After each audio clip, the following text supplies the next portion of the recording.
அஸ்ஸலாமு அலைக்கும். Welcome to mummy's kitchen. இப்போ நம்ம என்ன பார்க்க போறோம்னு சொன்னாக்கா, தூதுவளை ரசத்தை செய்ய போறோம். தூதுவளை ரசம் எப்படி செய்யறதுன்னு பார்க்கலாம் வாங்க. இப்போ நமக்கு தேவையான தூதுவளை நம்ம பறிச்சுக்கிடலாம். நம்ம பறிச்சு வச்ச தூதுவளையை நம்ம கிளீன் பண்ணி கழுவி வச்சிருக்கோம். இதுக்கு தேவையான பொருள் வாங்க பார்க்கலாம் என்னென்னு சொல்லிட்டு. ஒரு பெரிய சைஸ் தக்காளி, தேவையான அளவு பூண்டு, கருவேப்பிலை, தேவையான அளவு புளி, கொஞ்சமா பெருங்காயம், அதுக்கப்புறம் ஜீரகத்தூள், மல்லித்தூள், அதுக்கப்புறம் ஜீரகத்தூள், மஞ்சத்தூள், மிளகுத்தூள், மிளகாய்த்தூள். இது எல்லாத்தையும் நம்ம ஒரு ஸ்பூன் நம்ம எடுத்து வச்சிருக்கோம். தூதுவளை ரசம் செய்யறதுக்கு நம்ம மிக்சர் ஜார்ல தூதுவளையை சேர்த்து அரைச்சி எடுத்துக்கலாம். இப்போ நம்ம ஸ்டவ் ஆன் பண்ணிட்டு ஒரு பாத்திரத்தை வச்சு நம்ம தேவையான அளவு எண்ணெய் ஊத்திக்கலாம்.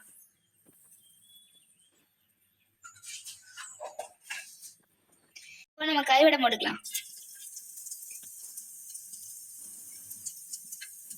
பெருங்காயம், கருவேப்பிலை, அரைச்சி வச்சு தூதுவளை சேர்த்துக்கலாம்.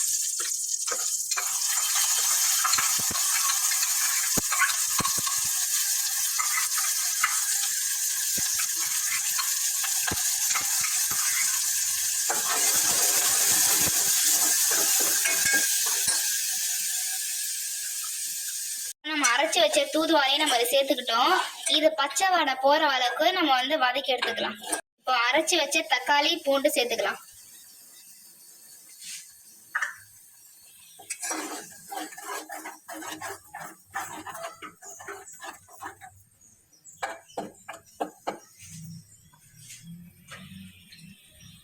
எடுத்து வச்சுக்க மசாலாவை சேர்த்துக்கலாம்.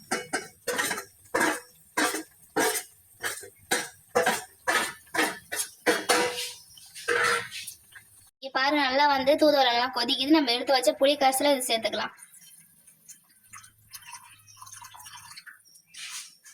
அளவுக்கு போட்டு நம்ம மூடி வச்சுக்கலாம் 5 நிமிஷம்.